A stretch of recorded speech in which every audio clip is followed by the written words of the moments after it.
তো বন্ধুরা কেমন আছেন সবাই? আশা করি সবাই ভালো আছেন। বন্ধুরা আমাদের এই গল্পগুলো যদি ভালো লাগে অবশ্যই লাইক করবেন আর কমেন্টস করে জানিয়ে দিবেন। চ্যানেলে যদি নতুন হয়ে থাকেন অবশ্যই সাবস্ক্রাইব করে পাশে থাকা বেল আইকনটি প্রেস করে রাখুন যাতে নতুন নতুন ভিডিও আপলোড করার সাথে সাথে আপনার নোটিফিকেশনে চলে যায়। ফ্রেশ হয়ে এসে অনেকক্ষণ ধরে আয়নার সামনে দাঁড়িয়ে নিজের শরীরে ক্ষতগুলো দেখছে শোভা। আজ 3 বছর হতে চললো এখনও তুরজোর দেওয়া ক্ষতগুলো শোভার শরীরে জ্বলজ্বল করছে। শোভার চোখ পড়ল ডান হাতের পোড়া জায়গা যেটা তুরজোরে দেওয়া। এখনও অনেকটাই গাঢ় হয়ে আছে পোড়া দাগটা। জ্বলন্ত গরম আয়রন দিয়ে ওই হাতটা পুড়িয়ে দিয়েছিল তুর্য ওরই এক বন্ধুর সাথে হাত মেলানোর জন্য, অথচ ওর কোনো দোষই ছিল না। এখনও মনে পড়ে ওর সেই ভয়ঙ্কর দিনের কথা। তুর্য ওকে একটা পার্টিতে নিয়ে গেছিল ওই রাতে। ওরই এক বন্ধুর বিয়ের অনুষ্ঠান ছিল। সেখানে যেতে ওর এক বন্ধু আমাকে দেখে ছুটে আসে আর অনেকটা জোর করে মজা করার জন্য কিছু না বলে হাত ধরে নিয়েছিল। আর শোভা ঘাবড়ে গিয়েছিল, তবুও শোভা তুর্যর ভয়ে দ্রুত হাতটা সরিয়ে নিয়েছিল, কিন্তু শেষ রক্ষা হয়নি। তুর্যর নজর ঠিকই পড়ে যায়। কত আকুতি মিনতি করেছে, তবু একটাবারও শোনেনি তুর্য শুভর কথা। সবার সামনে বিয়ের অনুষ্ঠানে তুর্য ওকে শরীরের সমস্ত শক্তি দিয়ে থাপ্পড় মারে। তারপর হাতটা শক্ত করে ধরে টেনে হেঁচড়ে ধরে বাসায় নিয়ে যায়। তারপর যে হাতটা ধরেছিল ওই হাতটা আয়রন দিয়ে পুড়িয়ে দিয়েছিল। কত চিৎকার, কত আকুতি, কিছুই শোনেনি। শুধু এমনটা করেই ও স্থির থাকেনি। ওর চোখের সামনে ওই রাতেই তুর্যর বন্ধুকে কি বীভৎসভাবে, কি ভয়ঙ্কর ছিল ওই পরিস্থিতিটা, তা সে সহ্য করে, সেই বোঝে। ওই ক্ষতটার উপর হালকা হাত বোলাতে বোলাতে এসব কথা মনে পড়ে শোভার শরীরে কাঁটা দিয়ে উঠল। এমন সময় তিলককে নিয়ে রুমে প্রবেশ করলে তুলসী। ম্যাডাম আসবো? হ্যাঁ আসো, দ্রুত ক্ষতটা দেখে নিয়ে বলল শোভা। ম্যাডাম, এই যে তিলক বেবি, ওকে আমি খাইয়ে দিয়েছি। খালাম্মা বলল আপনি নাকি ওকে ডেকেছেন, তাই দিতে এলাম। দাও আমার কোলে। এরপর তুলসী তিলককে শোভার কোলে দিল। আচ্ছা তুলসী, তুমি এখন যাও, আমার খাবারগুলো বড় মার সাথে সার্ভ করে দাও। আমি ওর সাথে কিছুক্ষণ একা কাটাতে চাই। আচ্ছা ম্যাডাম। এসে এই বলে তুলসী রুম থেকে চলে যায়। আর এদিকে শোভা তিলককে কোলে নিয়ে এক ধ্যানে ওর মুখটার দিকে তাকিয়ে আছে। খিলখিল করে হাসছে তিলককে আর আদো আদো গলায় আওয়াজ করছে শোভাকে দেখে তিলক। তিলকের এমন আচরণ দেখে অজান্তে শোভার মুখে একটা হাসি রেখা ফুটে ওঠে। খুব খুশি হয়েছিস তাই না আমাকে পেয়ে? সত্যি তো, তুই জন্ম নেওয়ার পরে আমাকে পেয়েছিসই বা কতটুকু? হ্যাঁ, কয়েকদিন লেখাপড়ার চাপে ব্যস্ততায় তোকে সময় দিতে পারিনি। বলতে পারিস ইচ্ছে করে তোকে সময় দিইনি। জানিস, আর সব মায়ের মতো আমারও ইচ্ছে করে প্রাণ ভরে মাতৃত্বের স্বাদ নিতে। তুই আমার প্রথম সন্তান, আমারও ইচ্ছে করে তোকে প্রাণ ভরে আদর করি। দিনের বেশিরভাগ সময় তোর সাথে কাটাই, কিন্তু তোর এই যে ধীর স্থির নিষ্পাপ চাহনি, খয়েরি টানা টানা মায়াবী চোখ, তোর এই চেহারা আমাকে তোর কাছে আসতে বাধা দেয় রে। তোর এই চেহারা আমার কাছে কাজে বাধার সৃষ্টি করে। শুনতে খারাপ লাগলেও আমি নিরুপায় রে। তুই যে একদম তোর বাবার চেহারা পেয়েছিস। তোর হাসি, তোর এই চোখ বারবার আমাকে ক্ষত বিক্ষত করে। তোর চেহারায় আমার মনে মায়ার থেকে যে বেশি আতঙ্ক জাগে তিলক। আমাকে ক্ষমা কর দিস মা। আমি হয়তো কোনোদিনই পারবো না তোকে আর 5টা মায়ের মতো কাছে টেনে নিতে। এই বলে চোখ বন্ধ করে কাঁপা কাঁপা ঠোঁটে তিলকের কপালে চুমু খেল শোভা। তারপর নিজের বিছানায় তিলকের ঘুমু ঘুমু চোখ দেখে শুয়ে দিয়ে তুলসীকে ডেকে ওকে তিলকের কাছে থাকতে বলে ও রেডি হয়ে ঝটপট খাওয়ার টেবিলে চলে গেল। এতক্ষণে এলি? আজ না তোর ইন্টার্নি করার প্রথম দিন? অলরেডি 9টা বাজে, যাবি কখন? রুদ্র ভাই আসলে তিলকের সাথে একটু খেলছিলাম, তাই দেরি হয়ে গেল। কি, তুই সোনামণির সাথে খেলছিলি? আমি ঠিক শুনছি তো? হ্যাঁ রে রুদ্র, শোভা একদম ঠিক বলছে। আজ সকাল হতে শোভা আমাকে বলে বড় মা একটু তিলককে এই রুমে পাঠিয়ে দেবে।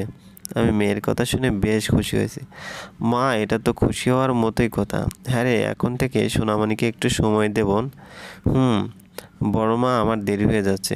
তুই কথা এড়িয়ে যাচ্ছিস। সামনের মাসে সোনামণির 2য় জন্মদিন, মনে আছে তো বোন? আমি ঠিক করেছি বড় করে একটা অ্যারেঞ্জমেন্ট করব। অনেক প্ল্যান করেছি। মনে আছে, কিন্তু আমি চাই না তিলকের জন্মদিনে বড় কোনো অনুষ্ঠান হোক। জন্মদিনে এমন কোনো বিশাল ব্যাপার না যে এত আয়োজন করা লাগবে। আমি এইগুলো একদম পছন্দ করি না। তোমাদের মতো ছোটোখাটো করে কিছু করো। এটা কি বলছিস তুই শোভা? তোর মেয়ের জন্মদিন আর তুই এই কথা বলছিস? এর আগের বারও তো তুই এমনটাই করেছিলি। বড় মা, আমি ওকে কোনোভাবেই কোনো বিলাসবহুল জীবন দিতে চাই না। যতই বিলাসবহুল জীবন দেব ততই এইগুলোর অভ্যেস হয়ে যাবে। ওর সামনে অনেক কিছু সহ্য করতে হবে। আর তাছাড়া এসব অনুষ্ঠান আমি পছন্দ করি না। এসব কি বলছিস তুই শোভা? একদম ঠিক বলছি। তোমরা নিশ্চিন্ত হয়ে বসে থাকলেও আমি পারবো না। আমি জানি ওর ঠিক আসবে। ওর হাত থেকে আমার নিস্তার নেই। শোভা, তুই জানিস তাও কেন বারবার একই কথা বলিস? তুই এভাবে তোর মেয়েটাকে কষ্ট দিচ্ছিস। এইভাবে কল্পনার জগৎ থেকে তুই না নিজে ভালো থাকবি, না তিলককে ভালো রাখতে পারবি। ও মরেনি ভাই। কেন বারবার একই কথা বলিস? এটা আমার কোনো কল্পনা না। তোরা কেউ ওকে আমার থেকে ভালো চিনিস না। আমি অনুভব করতে পারি যে ও আছে আর ও আসবেই। দুনিয়ার সবাই যদি এসে বলে তুর্য আর নেই, তা আমি বলবো আছে। উত্তেজিত হয়ে বেশ চিল্লিয়ে কথাটা বলল শোভা। আচ্ছা শোভা, একটা কথা বলতো, তুই সত্যি চাস ও ফিরে আসুক? ও ফিরে আসলে তুই খুশি হবি? আমার তো এখন তাই মনে হচ্ছে। তুই যদি চাইতেই এটা যে ও ফিরে না আসুক, তাহলে তুইও আমাদের মতো এটাই বারবার বলতি আর মানতিও যে ও মরে গেছে, ও আর আসবে না।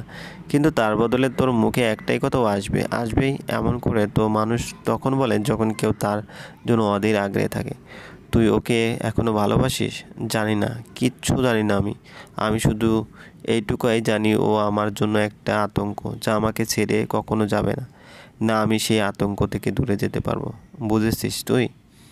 শুভ মা, আমার চুপ কর। আচ্ছা আচ্ছা, শান্ত হওয়া শোনা।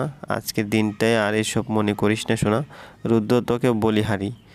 আজকে ও প্রথম ডক্টর হিসেবে প্র্যাকটিস করতে যাবে হসপিটালে, আর আজকে এইসব কথা তুলতে হতো তোর? কেন রে? কিন্তু মা, কোনো কথা না, চুপ কর। তোর না অফিস আছে, সোজাসুজি অফিস যা। আর একটা কথাও শুনবো না আমি। ঠিক আছে, যাচ্ছি আমি। আর কিছুই বলবো না, কিন্তু ওকে একটু বোঝাও তুমি। এভাবে জীবন চলে না। এই বলে হনহন করতে করতে অফিস চলে গেল রুদ্র। তারপর মিসেস রাহেলা শোভার কাছে গিয়ে ওর মাথায় হাত বুলিয়ে বলল, ছেড়ে দে না মা, খেতে বস। তুই তো জানিস তোর ভাইকে, ও আসলে তোকে অনেক বেশি ভালোবাসতো।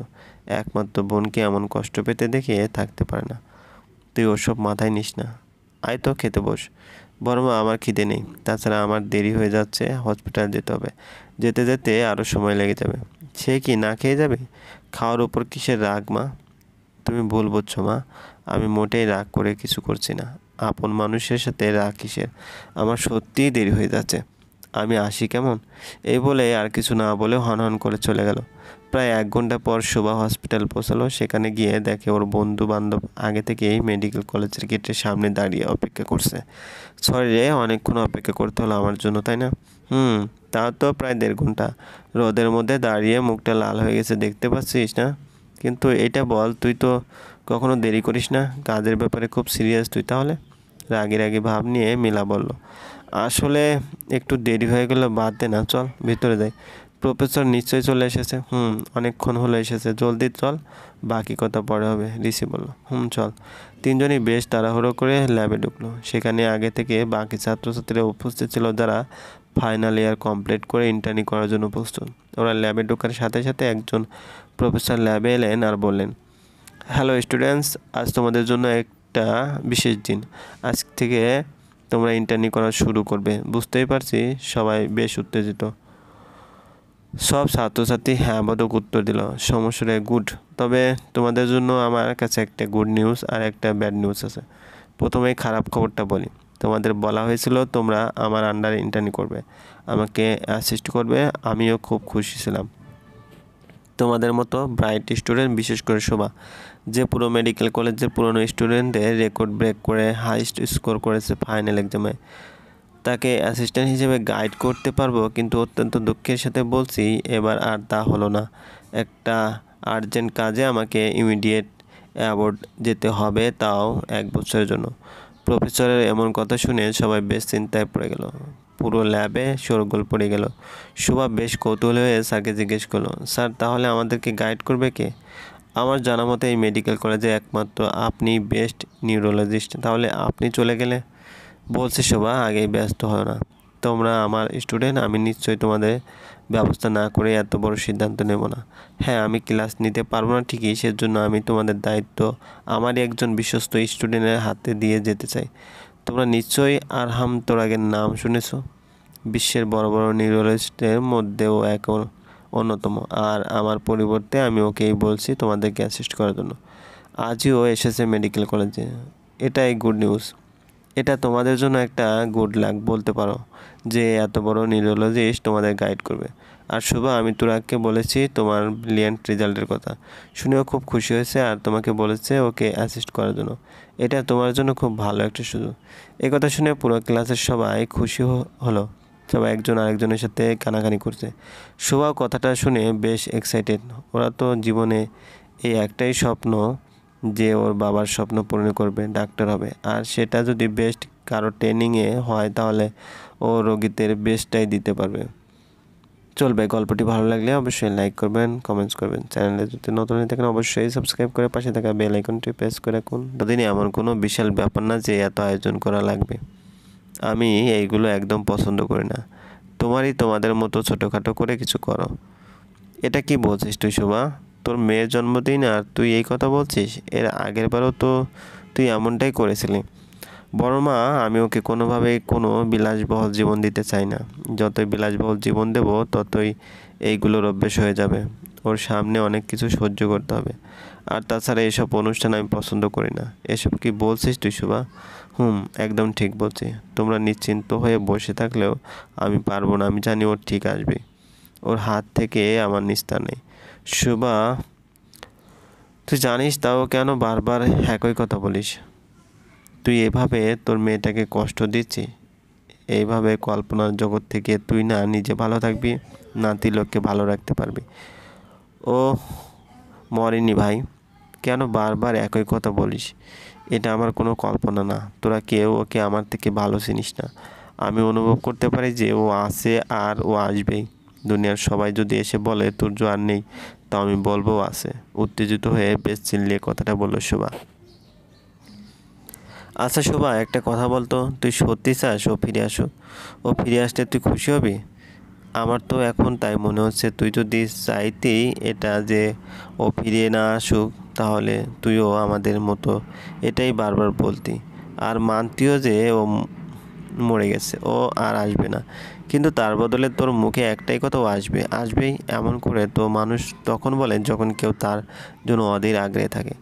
তুই ওকে এখনো ভালোবাসিস? জানি না, কিচ্ছু জানি না আমি শুধু এইটুকুই জানি ও আমার জন্য একটা আতঙ্ক, যা আমাকে ছেড়ে কখনো যাবে না। না আমি সেই আতঙ্ক থেকে দূরে যেতে পারবো। বুঝেছিস তুই? শুভ মা, আমার চুপ কর। আচ্ছা শান্ত হ শোনা। আজকের দিনটায় আর এসব মনে করিস না শোনা। রুদ্র তোকে বলিহারি, আজকে ও প্রথম ডক্টর হিসেবে প্র্যাকটিস করতে যাবে হসপিটালে। আর আজকে এইসব কথা তুলতে হতো তোর? কেন রে?